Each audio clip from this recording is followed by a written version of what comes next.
Making this video today about something that happened to me today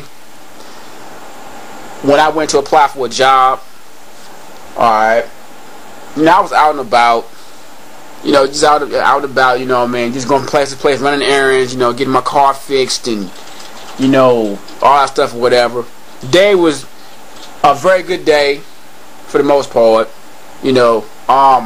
and it still is a good day today, in spite of this incident that happened to me. But what I want to talk about today was this video is about insecure white men, man. That's what it's about. Insecure white men. Check this out, right?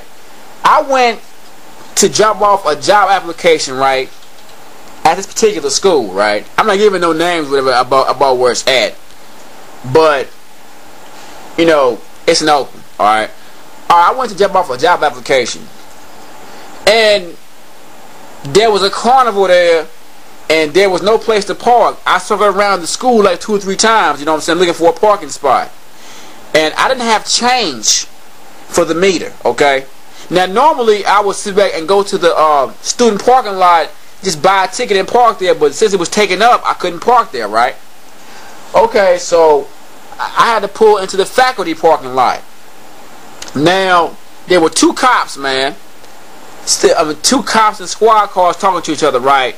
So, to make sure that I'm not doing anything wrong, I park my car, I get out of my car, right? And I walk over to the cop in the car.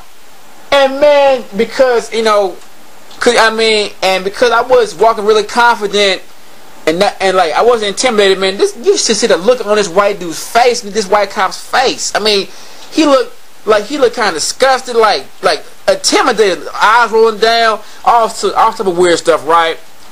And so I go over and ask him about it's okay if I park here because I'm trying to go to the financial aid office, but I was trying to go to drop off my application, okay? This dude's hand, while he talked to me, right, this dude's hand was cocked on his hand was on his gun. You understand what I'm saying? I looked down at this dude's hand, and this fool's hand was on his gun. Now, now keep this in mind. I look nothing like a thug.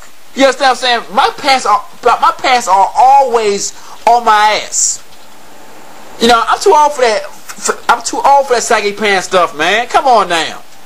I started sagging my pants when I was 18 years old. That stuff is for children, man, for teenagers and stuff. All right. So my shirt's tucked in. I'm wearing Dockers slacks or whatever. Dockers pants or whatever. That's how I roll. And I got my little cap and everything. That's how I roll. You know what I'm saying? That's my little trademark. Okay. All right. While I was talking to this dude, I looked at his hand. His hand was on the gun. I was like, what the I couldn't. It shocked me. It's like, man, and I looked in this dude's eyes, and he had this fear in his face. It was like, I'm like, you fear me, right? But you the one with the gun?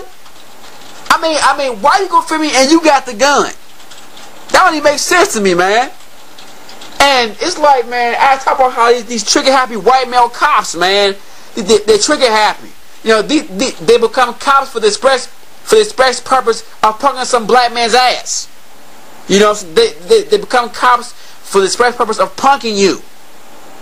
And they should not be patrolling out here, man. But the problem is, what's sad is, man, in Oakland, you got these cops who don't even live in the area.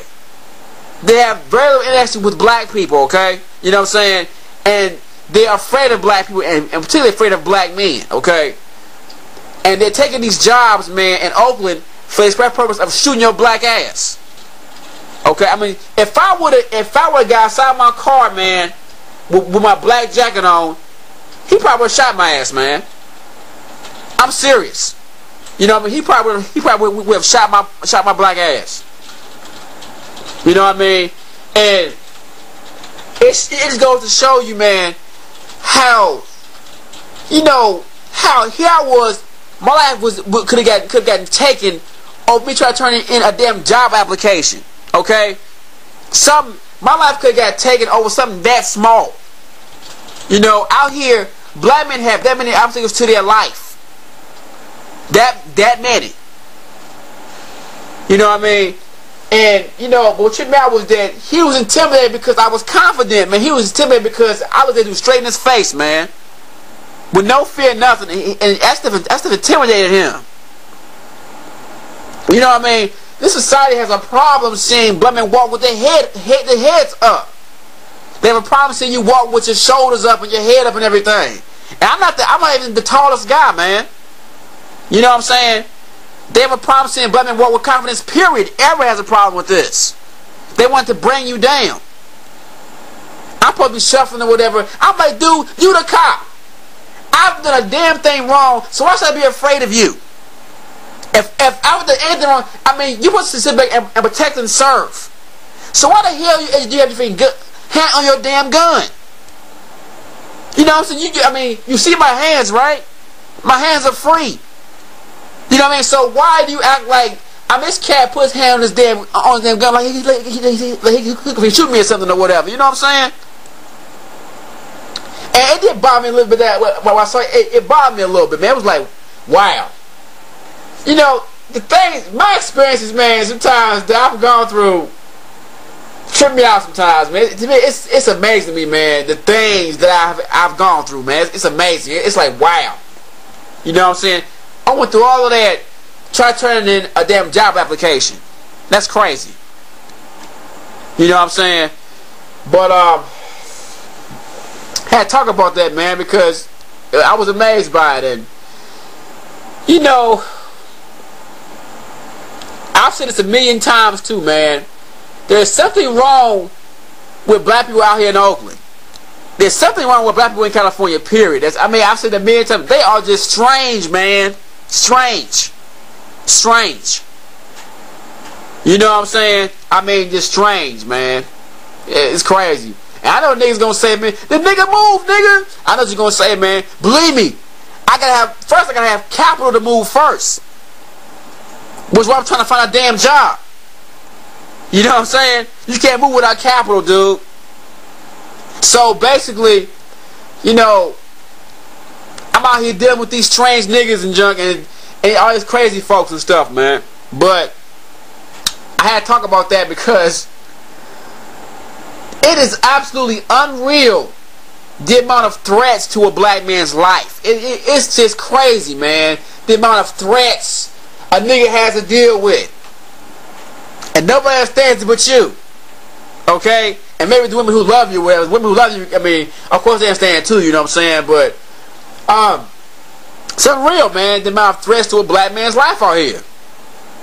And then, you know, I was talking to, you know, somebody or whatever, and I was commending him because it's like to see a black man in corporate America who does not have the voice of a damn eunuch, you know what I'm saying?